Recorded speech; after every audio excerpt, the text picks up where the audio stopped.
What's good, YouTube? It's your boy, I'm a Warrior, back with you guys with another video. Been an interesting 2 days in the free agency market in terms of the NBA, all the different signings and stuff like that. And I wanted to kind of cohese that toward the NFL a little bit. But Klay Thompson signed a 3-year, $50 million deal with the Mavs. Paul George, now 76ers, signed a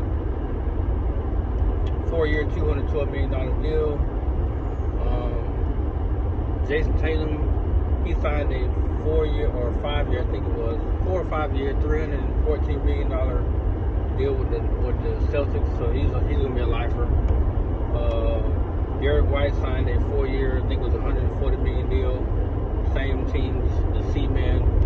He's gonna be a lifer as well. Who else? Chris Paul signed a 1-year, $11 million deal with the Spurs. James Harden is coming back to the Clippers. So it looks for the most part, free agency got off to a bang. I haven't seen much today. Oh yeah, and Donovan Mitchell signed a 3-year, $160 million deal with the Cavs to remain in Cleveland.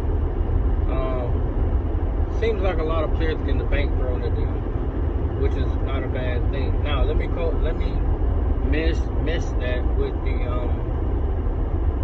NFL for a second. So with all these lucrative deals and people getting their money and so on and so forth, it begs the question, where is the standing ground with the Miami Dolphins? Because right now, if they're saying that by training camp it should be signed, training camp is literally, today is the second, training camp is 13 days away. I think it starts on the 15th and it goes to August. So right now it's not looking all that good in terms of them possibly signing to a 3, 4, 5-year deal. And then I also commented on somebody else's post on YouTube, I think it was a day or two ago, where I said, it seems to me like the Dolphins are trying to push him out the door for whatever reason.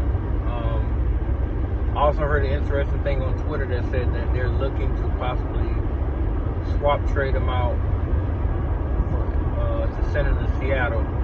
If that's a landing spot for Tua, that's going to be one hell of a damn spot to drop in. Because, granted, yes, DJ Metcalf and Tyler Lockett are not Tyreek Hill and Jalen Waddle. But what they are specimens on another level. They may not possess the freakish speed that Tyreek and Waddle possess, but when you're talking about pure catchers, they don't drop many passes. They are both physical receivers. They can both run around the route tree. He also has a cowbell and of a running back. The name of the dude right now, it won't roll off my tongue. Then he has a tight end in Fant, who's a proven Pro Bowl tight end receiver. He will have a tier offensive line that didn't surrender many sacks like that. The defense is improved, is much improved. And he would have a fan base that is very, very, very supportive. You got to think, Seattle's fan base is not like the toxic Miami fan base that I've seen over the last 4 years. And like I said, I became a fan of the Dolphins once they drafted Tua. But what I've seen from that fan base is they're very toxic. It's a bunch of them in there that will literally turn you in a heartbeat from game to game. There's no loyalty. One game you doing good, they'll find a reason. Well, in Tua's case, they will find a reason as to why he won that game. When he loses, though, it's all on him. The Tennessee Titans game is a perfect example of that.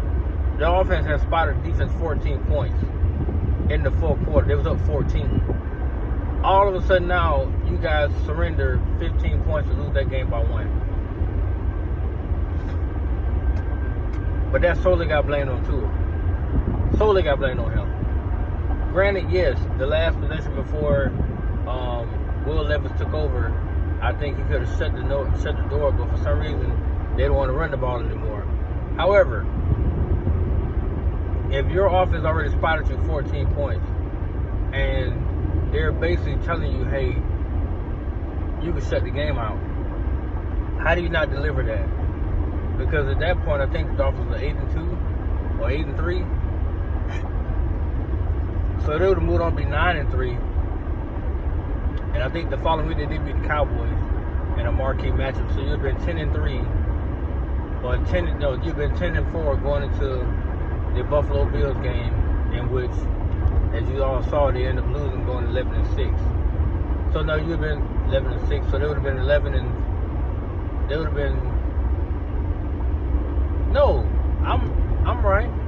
They'd have been 11-4 going into the Bills game, which means that the winner will automatically would have won the. Actually, no, the Dolphins would have won the AFC East before they even met the Bills.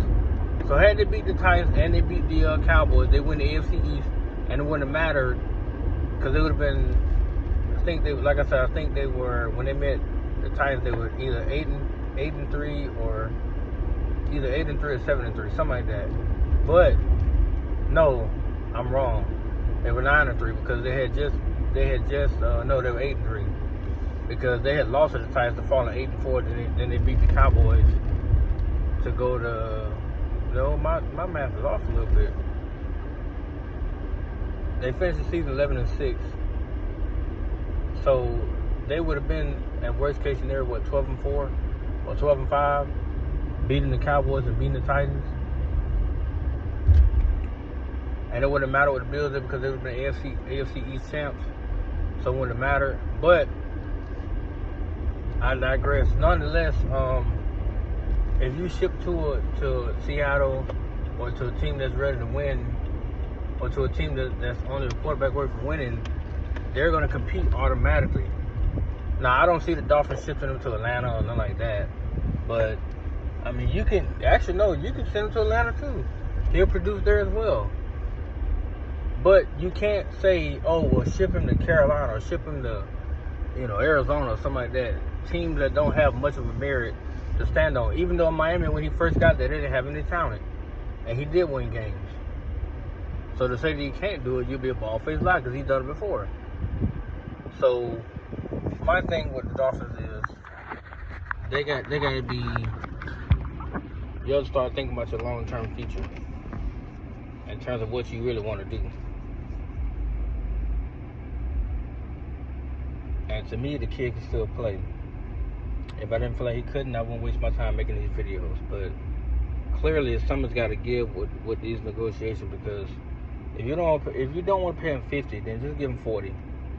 Explain to him why that's the deal, and assure him that once he fulfills whatever the end of the bargain that you guys expect him to, you will hold up your end of the bargain.